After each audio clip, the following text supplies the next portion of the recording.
பழந்தமிழர்கள் உதிர்த்த சிந்தனைகள், செய்திகள் பழமொழிகளாகவும் மரபு தொடர்களாகவும் பறக்க கிடக்கின்றன. இதை விட நாம வெளியில வேற எங்கேயும் நாம் பார்க்க வேண்டிய தேவையே இல்லை, இல்லைங்களா? இந்த புது கவிதை என்று சொல்லி கடினமாக இருக்க சொல்லிக் கொண்டிருக்கிறார்களே, நான் சொல்கிறேன். ஒரு முறை ஒரு இறப்பு வீடு, அதெல்லாம் நீங்க கேள்விப்பட்டிருக்கலாம். அந்த இறப்பு வீட்டுக்கு வருகிற பொழுது வர வழிகளில் பந்தல் இருக்கிறது. என்ன பந்தல்? பாகற்காய் பந்தல். அப்ப வந்தவங்க பார்த்துட்டாங்க, பாகற்காய் அப்படியே தொங்குது. அப்ப இறப்பு வீட்டுல கிடத்திருக்கிற அந்த பிடத்தை பார்த்து ரெண்டு கிழவிமார்கள் ஒப்பாரி வச்சு அழுகிறாங்க. ரெண்டு பேருக்கு தெரிஞ்சு திட்டமிட்டாங்க, அது எப்படியா பறிச்சுட்டு போயிடணும்னு சொல்லிட்டு. உடனே அந்த கிழவி அழுவுது, ஒப்பாரி வச்சு அழுவுது இயற்கையாவே. பந்தலிலே பாவக்கா அப்படின்னு அழுவுது. அப்ப இன்னொரு கேள்வி சொல்லுது, அத போகையிலே பாத்துக்குவோம் அழுவுது. வீட்டுக்காரருக்கு தெரிஞ்சு போச்சு, ரெண்டு பேரும் திட்டமிடுறது. பந்தலிலே பாவக்கா பாத்துட்டாங்க, இவங்க சொல்றாங்க போகும்போது பறிச்சுட்டு போயிருவோம், அத போகையிலே பாத்துக்குவோம். அப்ப வீட்டுக்காரங்க தெரிஞ்சு போச்சு, வீட்டுக்கு இறப்பு வீட்டுக்கு விளவு வீட்டுக்கு வந்த இந்த கிழவிங்க ஏதோ திட்டமிட்டு போது நம்ம பாவக்கா பந்தல் கண்ணு வைக்கிறாங்கன்ட்டு. உடனே அவங்க சொல்றாங்க, அது கறிக்கல்லோ விட்டு இருக்கு நழுவுறாங்க, அது கறிக்கு விட்டு இருக்கு, உங்களுக்கு கொடுக்கறதுக்கு விடல அப்படின்ட்டு. இப்படி எல்லாம் நீங்க பாத்தீங்கன்னா இயல்பாகவே கவிதை நடைகள் நம்ம இழையோடி இருக்கும். இந்த முயற்சியும் உழைப்பும், அதாவது அந்த ஆர்வமும் நம் இருக்கிற யாராக இருந்தாலும் கவிதை எழுதுவாங்க, இல்லைங்களா? கவிதைக்கு எழுதுவதற்கு கடினமான ஒன்று அல்ல, கடினமாக இருக்கிறது என்று நினைப்பதே தவறு. உள்ளத்தில் எதனையும் நாம எளிமையாக நம்மால முடியும் என்ற எண்ணத்தில் செய்கிற பொழுதுதான் நமக்கு அது சாத்தியமாகும். முடியாது என்று நினைத்து விட்டால் சின்ன சாக்கடையை கூட தாண்ட முடியாது. உண்மைதானே? முடியாது நினைக்கிறோம், சின்ன சாக்கடை கூட தாண்ட முடியாது, இல்லைங்களா? எனவே நம்முடைய கவிதைகள் இலக்கணம் உடையவை, மிக சிறப்புக்குரியவை. அந்த இலக்கணத்தை படிக்கிற பொழுது எழுதலாம். இப்ப இந்த திருக்குறள் என்பது வெண்பா இலக்கணத்தில் எழுதப்பெற்றது. அந்த வெண்பா இலக்கணத்திற்குள்ளேயும் கவிதைகளை எழுதுகிற பொழுது எப்படி எழுதுவாங்க? வரிகளா எழுதுவாங்க. ஒரு வரியில 4 சீர்கள் இருக்கும். அந்த 4 சீரும் காய்ச்சீர், ஈரசச்சீர், மூவசச்சீர் இப்படிலாம் இருக்கும். 4 சீர்களுக்கும் ஒரு வரிக்குள்ள. பிறகு அந்த வரி அடுக்கி அடுக்கி வரிகளாக எழுதப்படும். அவ்வாறு எழுதப்பட்ட வரிகளை அடிகள் என்று சொல்லுவாங்க, இல்லைங்களா? மேல வரி, அந்த அடிகளுக்குள்ள இருப்பது சீர்கள். சீர்கள் அடுக்கி வந்தால் அடியாகும். அந்த அடிகள் அடுக்கி அடுக்கி வரும், அவையெல்லாம் அடிகள் என்று சொல்லப்படும். 4 அடிகள் எழுதிட்டா அது ஒரு கண்ணி என்று சொல்லப்படும். 4 அடிகள் எழுதிட்டா அது ஒரு கண்ணி.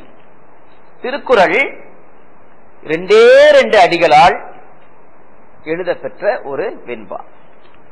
வெண்பாவுக்கு பல அடிகள் எழுதுகிற வெண்பா உண்டு. ஆக கவிதைகளிலேயே ஆக குறைந்த அடிகளை கொண்டு எழுத பெற்ற இந்த திருக்குறள். வெண்பாதால் 2 வெண்பா இலக்கணத்தில் 2 அடிகளை கொண்டு எழுத பெற்றது. மேலே 4 சீர்கள், கீழே 3 சீர்கள்.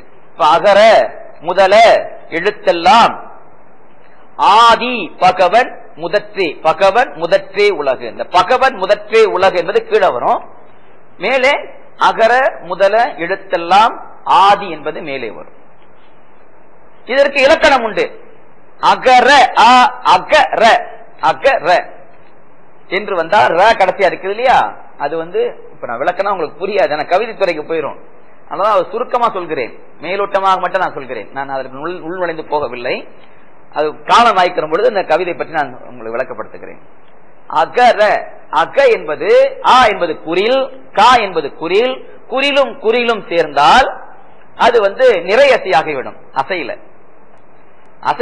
நேரசை நிறையசை என்று சொல்வார்கள். அந்த நேரசை என்பது ஒன்று, நிறையசை என்பது ஒன்று. நிறையசை எப்படி உருவாகும்? குறிலும் குறிலும் சேர்ந்தால் நிறையசை. குறிலும் குறிலும் ஒரு மெய்யெழுத்து சேர்ந்து விட்டால் அது நிறையசை. குறிலும் ஒரு நெடிலும் இருந்தால் நிறையசை. இப்ப பலான் இருக்கு, குறில் லா நெடில், இல்லைங்களா? அது நிறையசை. இப்ப இந்த அகர என்ற இடத்துல எடுத்தீங்கன்னா 3 எழுத்துகள் இருக்கு. அக ஆ க ர, இல்லைங்களா? ஆ க ர. இந்த அகர என்ற இடத்துல ஆ குறில் கா குறில். இப்ப குறிலும் குறிலும் வந்துருச்சா இல்லையா? அது நிறை. அடுத்து என்ன வருது? ரா வருது. இந்த 2 ஒன்னா சேர்ந்ததுனால ரா தனியா நிற்கும். இது நிறை, அந்த ரா தனியா நின்றதுனால அதுக்கு நேர்னு சொல்லுவாங்க. அப்ப இந்த அகர என்ற இந்த சொல்லில நிறையும் நேரும் இருக்கிறது, நிறையத்தையும் நேரத்தையும் இருக்கிறது. நேரத்தை இருந்தால், ஒரு சொல் நேரத்தையில் முடிந்தால், ஒரு சொல் அல்லது ஒரு சீர் நேரத்தில் முடிந்தால் அடுத்து வருகிற சீர் நிறையத்தில் வரணும், நேரத்தில் வரக்கூடாது. இதான் வெண்பா. இப்ப ராணு நேரத்தில் முடிஞ்சா இல்லையா, அகர அடுத்து என்ன சொல்லு வருது அந்த இடத்துல திருக்குறள்ல முதலன்னு வருதா இல்லையா? நீங்க பாருங்க, மூத நிறை வந்துருச்சு. ஏன்னா இங்க நேர்ல முடியுது, அங்க முத என்பது நிறையில வருகிறது. அடுத்து லா இந்த தனி எழுத்து அது நேர்ல முடியுது, அதுவும் நேர்ல தான் முடிகிறது. அதுவும் நேர்ல முடிஞ்சதுன்னா அடுத்த சீரு, அதற்கு அடுத்த சீர் என்ன வரணும், நேர்ல வரணுமா நிறையில வரணுமா? நிறையில தான் வரணும். ஏன்னா கடைசி நேர்ல முடிஞ்சா இல்லையா, முதல்ல என்று முடிச்சா இல்ல நேர் தானே, அந்த நேர்ல முடிஞ்சதுனால அதற்கு அடுத்த சீர் என்ன வருகிறது, எழுத்தெல்லாம். பாருங்க, எழுத்தெல்லாம் நான் சொன்ன குறில் குறில் மெய் எழுத்து, ஏ என்பது குறில், ழு என்பது குறில், இத் என்பது ஒரு மெய் எழுத்து. கவிதையில மெய்யெழுத்துக்கு என்ன பேர் வைப்பாங்கன்னா ஒற்று என்று சொல்வார்கள். கவிதை இலக்கணத்துல நம்ம பள்ளியில படிக்கும் போது மெய்யெழுத்துன்னு படிக்கிறோம், ஆனா கவிதையில அந்த மெய்யெழுத்துக்கு என்ன பெயர், ஒற்று. மெய்யெழுத்து என்பதை ஒற்று எழுத்துன்னு சொல்லுவாங்க. அப்ப குறில் குறில் ஒற்று, எழுத்து ஏ ழு இத், இது வந்து நிறை. இப்ப இந்த எழுத்தெல்லாம் என்று சொல்ல பாத்தீங்கன்னா எழுத்தெல்லாம், எழுத்தெல்லாம் ஒரு எழுத்து என்பதை நீங்க பாத்துறீங்க. எழுத்தெல்லாம் ஏ ரு இத் தே இல் லாம், இதை நம்ம பாத்துறோம். நேர் நேர் மெய்யெழுத்து, அதாவது குறில் குறில் ஒரு ஒற்று, இது நிறை அசை. தே இல் இது நேரசை. லாம் இது நேரசை. அப்ப எத்தனை அசை இருக்குங்க, 1 2 3, 3 அசை, மூவசை சீர் சொல்லுவாங்க. இதுக்கு பேர் தான் முத அகரன்றது வந்து 2 அசை தான், அது ஈரசை சீர், இது மூவசை சீர். இப்ப இந்த இடத்துல பாருங்க, லா இம் லாம் நேர்ல முடியுது, நேர்ல முடிஞ்சதுனால இந்த இடத்துல அடுத்து என்ன வரணும், நிறைதான் வரணும். ஆனா நிறைய வரக்கூடாது. ஏன் நிறையில வரக்கூடாதுன்னா, நான் முதல் சொன்ன நிறையில தான் வரணும்னு. என்ன ஏன் என்ன காரணம் நிறையில வரக்கூடாதுன்னா, இது வந்து மூவசை சீர், 3 அசை வந்துருச்சு. வெண்பா இலக்கணத்துல மூவசை சீர்ல 3 அசை வந்தா கடைசியில வந்து இது வந்து இப்படி சொல்லுவாங்க, இது தே மாங்காய்னு சொல்லிடுவாங்க. தேமாங்காய் காய், காய்ச்சீர், இதுக்கு பேர் காய்ச்சீர். 3 அசை சீர் என்பது காய்ச்சீர். இதற்கு அடுத்து வருவது நேர்ல தான் வரணும். காய்ச்சீர் வந்தால் நேர்ல தான் வரணும். உங்களுக்கு குழம்பிரும். நான் இதெல்லாம் விளக்கப்படுத்திட்டு இருந்தா நான் அந்த துறைக்கு போல தெரிஞ்சுக்கிறதுக்காக, திருக்குறள் என்பது வெண்பா இலக்கணத்தில் எழுத பெற்றது என்பதை தெரிந்து கொள்ள வேண்டும் என்பதற்காக நான் இங்கு விளக்குகின்றேன் இல்லைங்களா. 2 அடியில் எழுத பெற்றது. 2 அடியில் எழுத பெறுகிற வெண்பாவினை குறள் வெண்பா என்று சொல்வார்கள். அதுக்கு பேர் தான் குறள் வெண்பா. 2 வரியில மிக குறுகிய அடியில கொண்டு எழுதுனதுனால அதற்கு பேரு குறள் வெண்பா என்று பேர். குறள் வெண்பா இலக்கணத்தில் இந்த திருக்குறளை எழுதிய காரணத்தினால, வள்ளுவர் இதை எழுதின காரணத்தினால அதற்கு பேர் குறள் என்று பெயர் வந்தது. இந்த குறள் மனித வாழ்க்கைக்கு மிக உயர்ந்த நெறிகளையும் வாழ்க்கை முறைகளையும் கூறிய காரணத்தினால சிறப்பு அடையாக இருக்கக்கூடிய திரு என்ற சொல்லை சேர்த்து திருக்குறள் என்று அதுக்கு பெயர் வந்தது. இப்ப குறள்னா என்ன காரணம், எதனால குறள் அதுக்கு பேர் வந்து நான் சொல்லிட்டேன். என்ன காரணம், கவிதை இலக்கணத்துல குறள் வெண்பான்னு ஒன்று இருக்கிறது. அந்த வகையில திருவள்ளுவர் அந்த குறளை எழுதியிருக்கிறார், அந்த நூலை எழுதியிருக்கிறாரு. அது மிக சிறப்புக்குரிய ஒன்றா இருக்கிறதுனால தமிழில் ஒரு மரபு உண்டு. மிக சிறப்புக்குரிய ஆளாகினும் சரியே, சிறப்புக்குரிய இடமாயினும் சரியே, சிறப்புக்குரிய நூலாயினும் சரியே, அவற்றுக்கெல்லாம் திரு சேர்த்து வழங்குவது தமிழர் மரபு, தமிழர் பண்பாடு. பண்டைய நாள் அப்படித்தான் இருந்தது.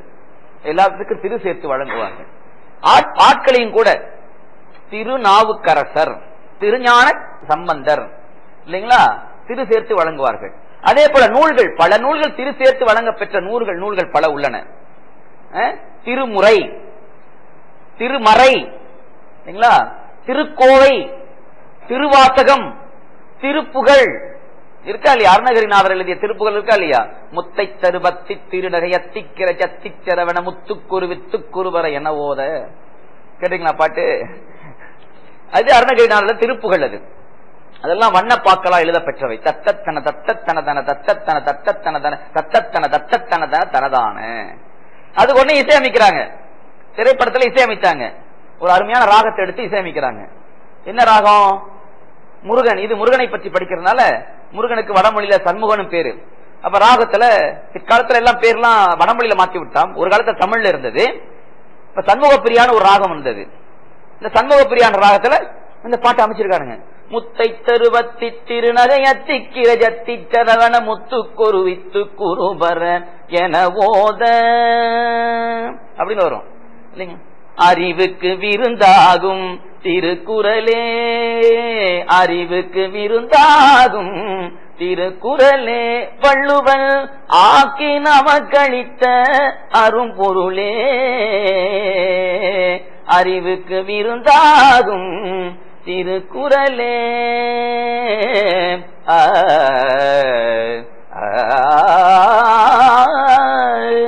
இது சண்முக பிரியா ராகம்னு சொல்லுவாங்க.